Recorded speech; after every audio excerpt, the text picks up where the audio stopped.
See that? It's a carpet of food. And it wouldn't be there if it weren't for humans. We change the environment, use enormous resources, specialized equipment over vast areas of land. And it's all for farming!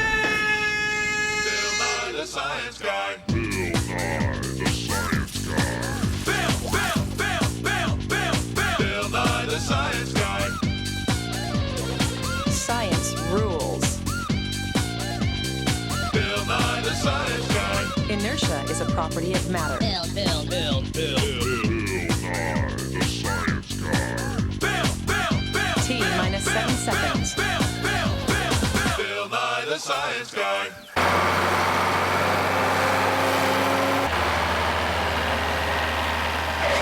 Ever wonder where food comes from? Well, I've done a lot of work in that field. Come on!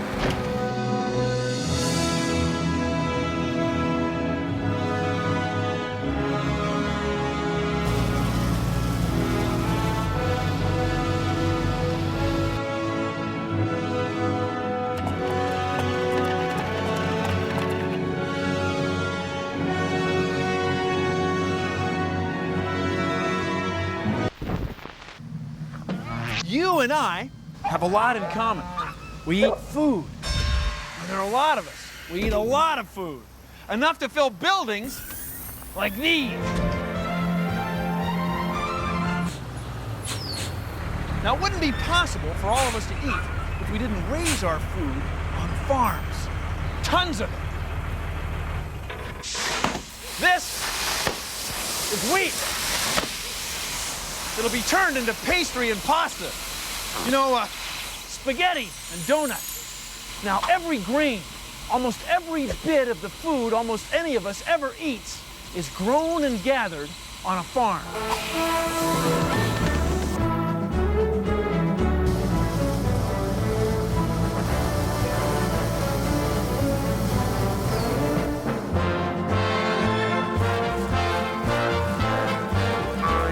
This is the farm.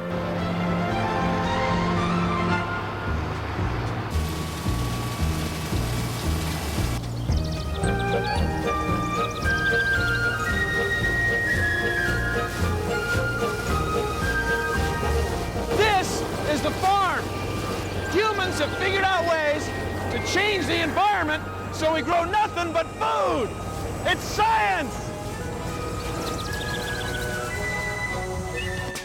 Take a look at this. It's our very large human food land area of science. Now, ancient people used to roam vast areas of land, perhaps 25 square kilometers, to find enough food to eat for a year.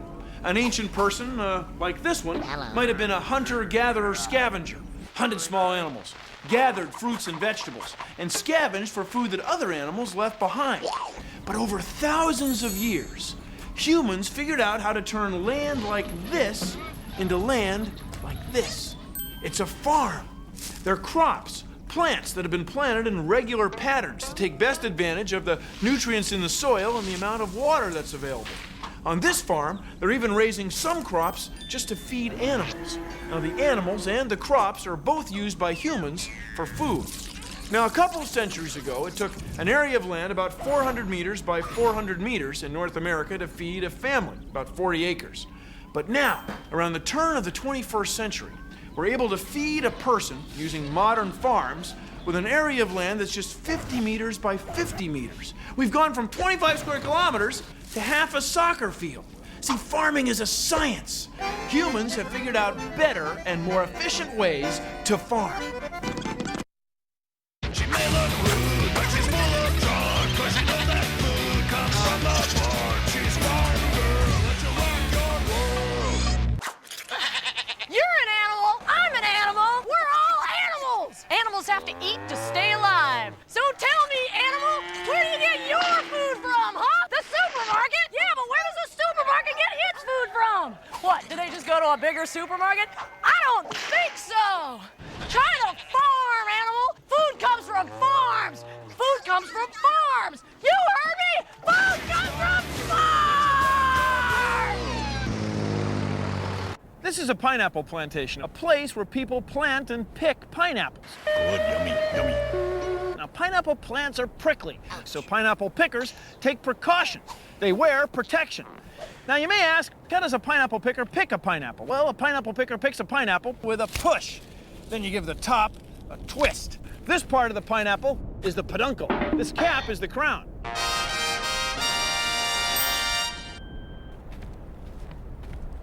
So how does a pineapple planter plant pineapples? Well, you pierce the plastic and you make a cup in the crust for the crown with this kooky contraption.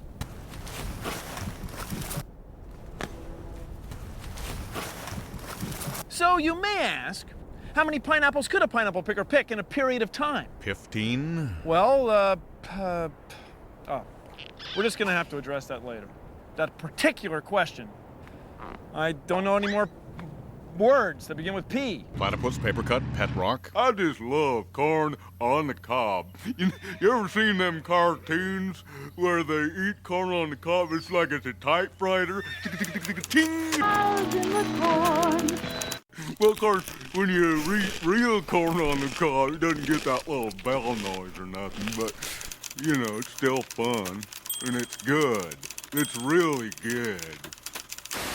As we all know, weather is very important to farming. And farming, as we all know, is science! It's good. Let's see, wheat, corn, sugar, along with a whole bunch of other ingredients. You know, I got this box at the store, but that's not where the cereal comes from.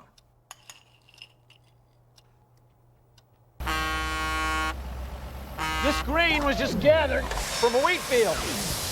First, it goes down. And it shoots along the ground, underground, then up there, high above, into those silos. They're called elevators because the grain's got to get elevated to get in.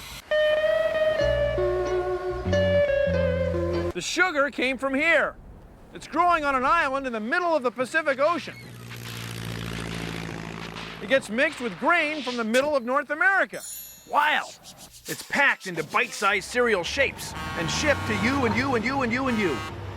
All these ingredients are raised on farms. They're harvested and then put together.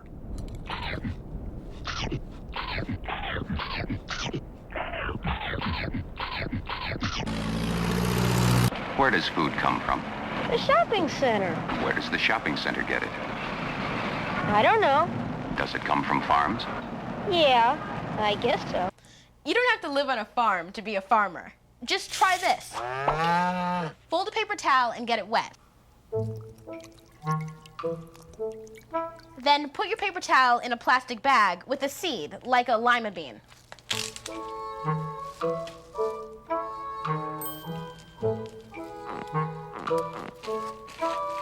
Now put that in your pocket. And in a couple of days, your seed's gonna sprout. Try it a lot of different times with different seeds in different pockets. But you're gonna wanna be careful, because you don't want things to get too out of control. To grow food on land, you have to eat dirt. Please consider the following. You might not have thought about it, but everything that lives on a farm depends on plants.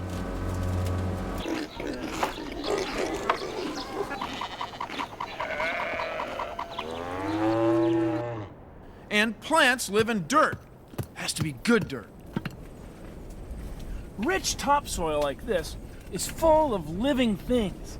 Bugs, worms, roots, dead leaves. It's all part of what we in the soil business call organic material. Organic matter is the remains of plants and animals. Organic material is stuff that came from organisms. Organic organisms, you with me?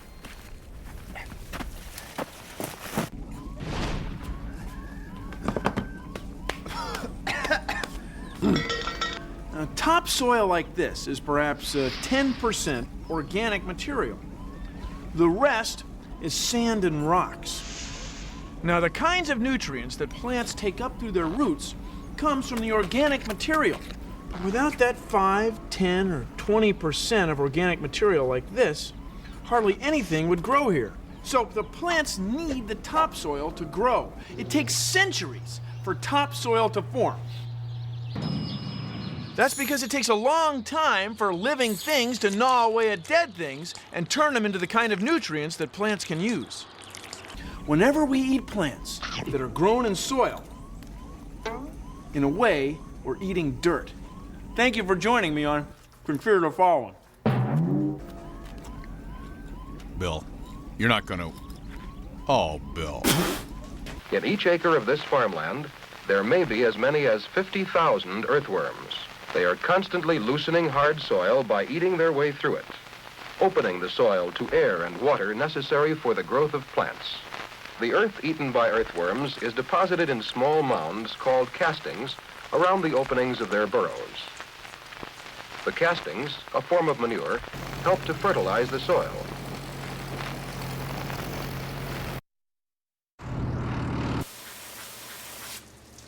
I'm Ray DeVries. I'm an organic farmer. Some of the foods that we grow here, there's leek and there's carrots and there's zucchinis and these are flying saucers. Nah, just kidding. Organic farming means that we don't use herbicides and we don't use pesticides. And not only that, we have really happy worms. And our fertilizer, it comes natural. This is an important step in organic farming because we're taking the manure that came from those cows and we're spreading it out on the field. And this is putting a lot of nitrogen and other beneficial nutrients right into our soil again. This is our compost pile. This is manure, straw, hay, all the stuff cows don't eat, and it makes fantastic fertilizer for soil.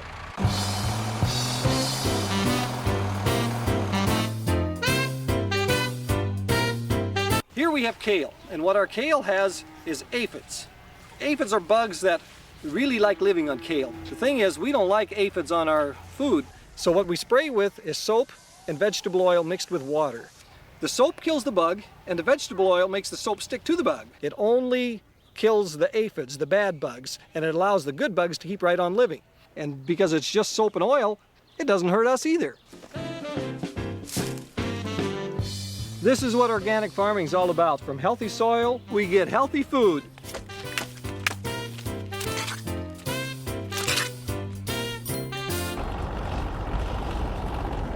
Not all farms are on land. This is an oyster farm. Instead of raising cattle or wheat, we're raising oysters. Oysters grow from larvae, baby oysters. They're about this big. The larvae swim around and they attach themselves to something. What they like to attach themselves to is another oyster shell. So here's what we do. We humans come along and we get a clean oyster shell stuck in these long line ropes. The larvae stick to that oyster shell, and look, they grow, they bloom just like flowers. They get all the nutrients they need and their oxygen right out of the water as the tide comes in and out every day. Now see, there's a lot more oysters growing here on these long lines than there would be naturally. Humans are farming oysters. They're growing food, and these are mighty good eating.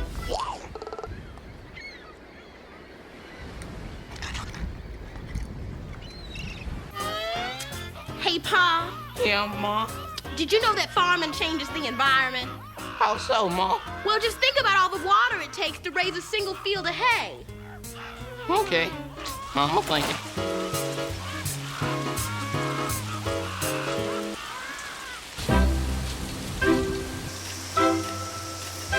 Crops are plants. They need three things to grow: carbon dioxide from the air, light from the sun, and water.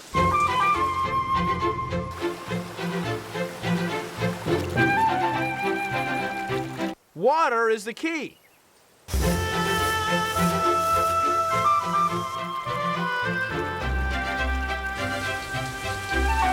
If crops aren't getting enough water from rain, farmers will find ways to bring water to the crops. It's called irrigation. Irrigation can change dry land into fertile farmland. To get the millions of liters of water that we need to irrigate crops, we go to all kinds of trouble. We build huge dams, giant reservoirs, or drill very deep wells. Irrigation is a big part of farming. Farming changes the environment.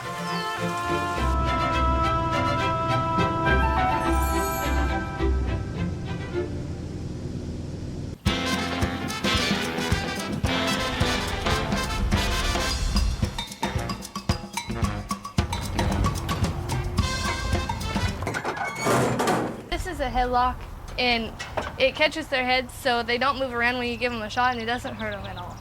Part of farming cattle is preventing diseases with shots.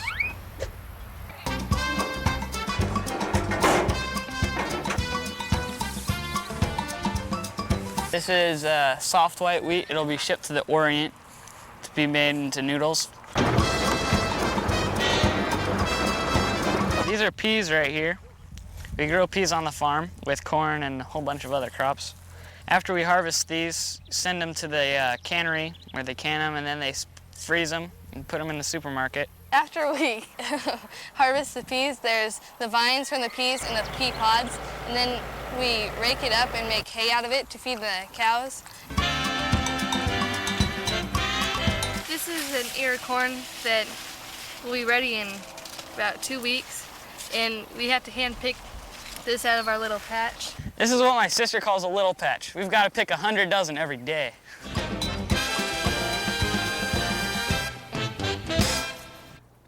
Did you ever wonder where butter comes from? Cow's milk? Brilliant, Einstein. Cows make milk and cream, and from cream, we get butter. Oh, yeah, I knew And you that. can make butter right at home, too. Just take some whipping cream, and you pour it in a jar like this. And then you start shaking it. Shaken.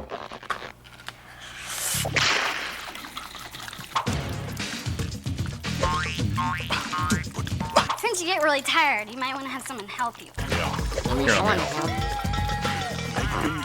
Making butter.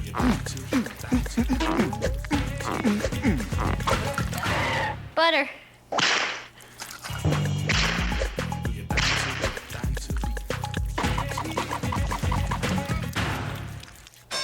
We have butter! Yeah! Cool, see, after about 20 minutes, the fat in the cream forms into grainy blobs. And when the blobs stick together, you got butter. Then you pour out the liquid on the top. That's buttermilk.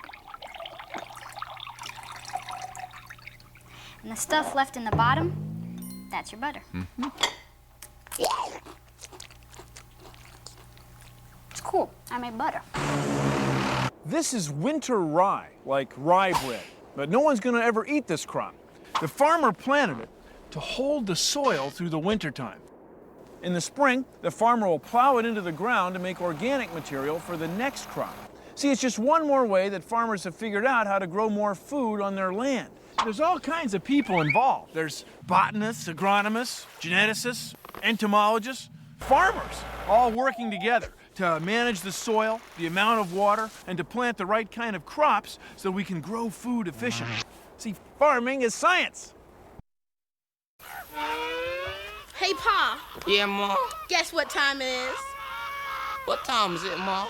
It's harvest time. And now here's Bill Nye. You know the old saying, lab coats don't grow on trees. That's right. They grow in fields. This is a cotton field, and these are cotton plants. See, it's a farm where we're not raising food, we're raising clothes.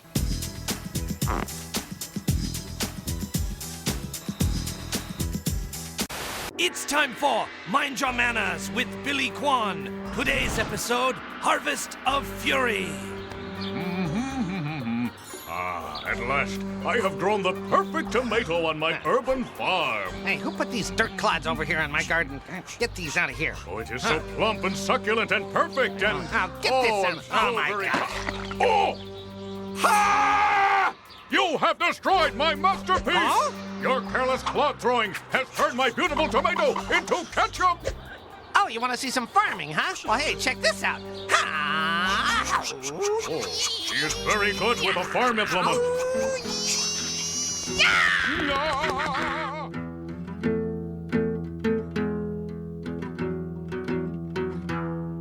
I'm moving to the country, gonna eat a lot of farm food. I'm moving to the country, gonna eat me a lot of farm food. I'm moving to the country, gonna eat a lot of farm food. I'm moving to the country, gonna eat a lot of farm food. This food's grown with a plan, raised and planted by humans, right riding tractors around. And no matter where I might stay, I'll eat farm food every day. Get it down at the grocery. Moving to the country, gonna raise a lot of farm food. Moving to the country, gonna raise a lot of farm food. Yeah, yeah. Oh, come on, come on, would you? Get ready for a mulching. Implement this. Bushels of farm food for me. Acres of farm food you see. Truckloads of farm food for me. Millions of farm foods you see. Oh, look out!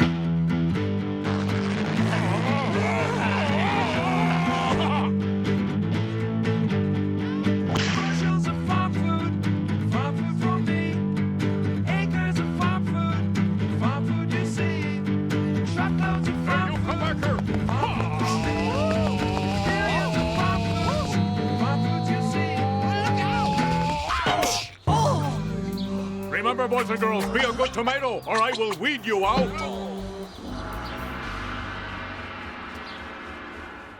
Well, that's our show. Thanks for watching. If you'll excuse me, I've got some vascular nitrogen levels to monitor. See ya! Produced in association with the National Science Foundation. Where are you going, Bill? Bill! Don't leave me here alone, Bill. I can hear you, Bill. Are you stalking me, Bill? Come on, Bill, this is corny. Bill! Hey, Ma. Yeah, Paul. Did you know that farmers control all the plants, animals, and soil to grow and raise food? Did I ever? Do I ever?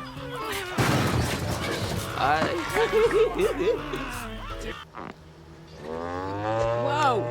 Okay, so milking hens. Speed. Just Here we one go. more. Here we go. Action.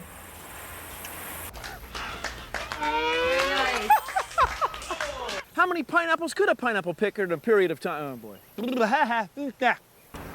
Lee was fighting it. It was a fly literally up my nose. I'm okay.